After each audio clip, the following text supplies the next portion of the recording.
안녕하세요, 5학년 여러분. 사회 2단원 네 번째 시간입니다. 이번 시간에는 지난 시간에 이어서 인간과 환경 사이의 관계에 대해서 한번 알아보겠어요. 자, 지난 시간에 우리가 운동장에 가서 여러분들이 인간과 환경이 주고받은 영향을 살펴보았을 텐데요. 수업 시간 때 그걸 한번 발표해보고 이어서 그 다음 장인 66쪽 인간과 환경의 관계 여기에 대해서도 사회 시간 때 학습을 할 예정입니다. 자, 여러분들 글은 쭉 한번 여러분들이 읽어보세요. 여기 대충 내용을 말씀드리면 민호라는 아이가 할아버지 댁에 갔는데 할아버지 댁에 있는 한옥을 보면서 쓴 글이에요. 자, 보면은 지금 여기 사진 첫 번째 사진 한번 봐볼까요?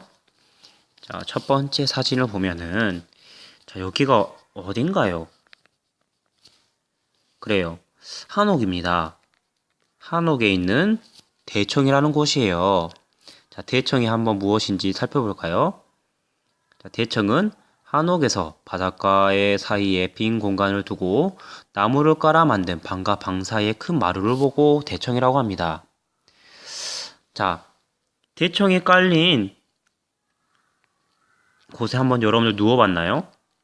네, 정말 시원하답니다. 네, 대청은 어떤 환경의 영향을 받아 만들어졌을까요? 대청에 누우면 시원하죠? 그러니까 무엇을 피하려고 만들었을까요? 그래요. 대청은 더위를 피하려고 만든 것입니다. 더운 여름을 시원하게 나기 위해서 만들었어요. 자, 그리고 두 번째 아래 그림을 보면 배산임수라는 다음 말이 나오네요. 여러분도 혹시 배산임수가 뭔지 안가요? 네, 배산이란 뜻은 산을 등진다는 뜻이에요. 산을 등지고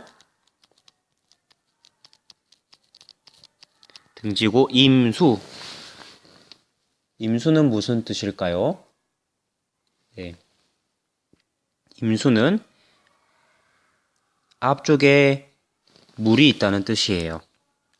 자, 그러니까 한마디로 말하면 여기 아래에 설명되어 있는 것처럼 뒤쪽에는 산이 있고 앞쪽에는 하천이 흐르는 마을의 모습을 배산임수라고 합니다.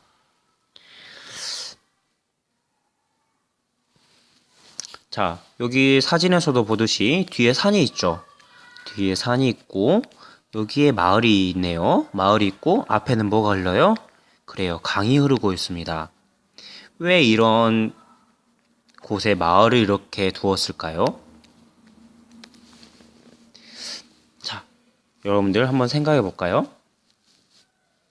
자, 뒤에 산이 있으면 뭐 하기 편리할까요? 그래요. 뒤에 산이 있으면 옛날에는 목재를 가지고 난방을 많이 뗐어요. 뒤에 산이 있으면 목재를 구하기가 쉬워요. 또 뒤에 산이 있으면 어떤 점이 좋을까요? 네. 산이 병풍 같은 역할을 해줘서 겨울에 추운 바람을 막아주기도 해요. 그 다음에 앞에 물이 흐르면 어떤 점이 좋을까요? 네. 앞에 물이 흐르면 첫째, 그래요. 사람들이 먹을 수 있는 식수를 얻기가 유용하겠죠. 그 다음에 식수 말고 또 얻을 수 있는 게 뭐가 있죠? 그래요. 물고기도 잡아서 먹을 수 있겠죠. 또 옛날에는 이런 강을 운하로 많이 썼습니다. 운하란 배를 가지고 짐을 옮기는 것을 보고 운하라고 합니다.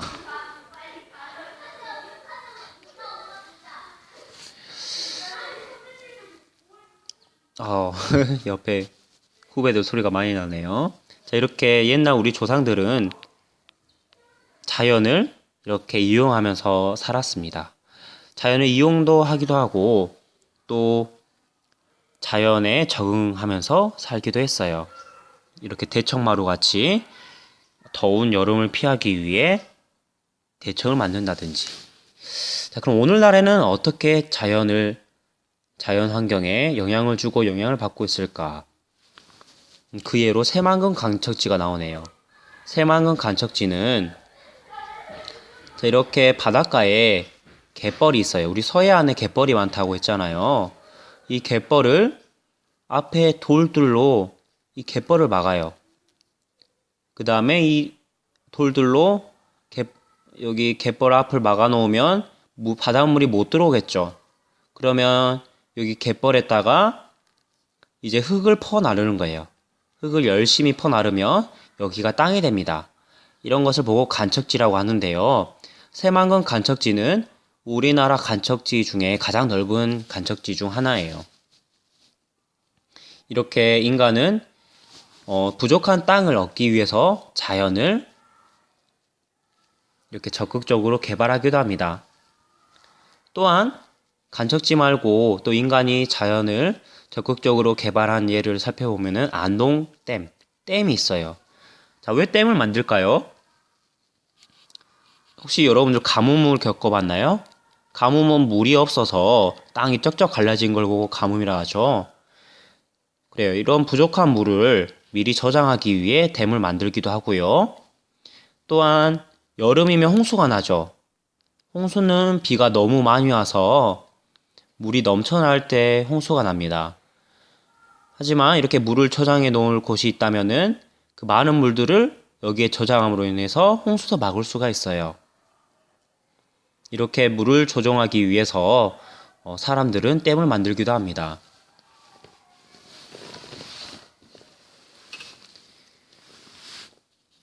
네. 다음 장을 한번 넘어가 볼까요? 네. 이거 수학인데. 자, 다음 장 넘어가 보면 인간이 자연을 적극적으로 개발한 예로 하구뚝이 나오네요. 하구뚝. 네, 하구뚝은 강 하류에 쌓은 두 개예요. 강이 이렇게 흐르면 상류가 있고 하류가 있어요. 이 하류는 물의 속도가 빠를까요, 느릴까요? 네, 느립니다. 물의 속도가 느려서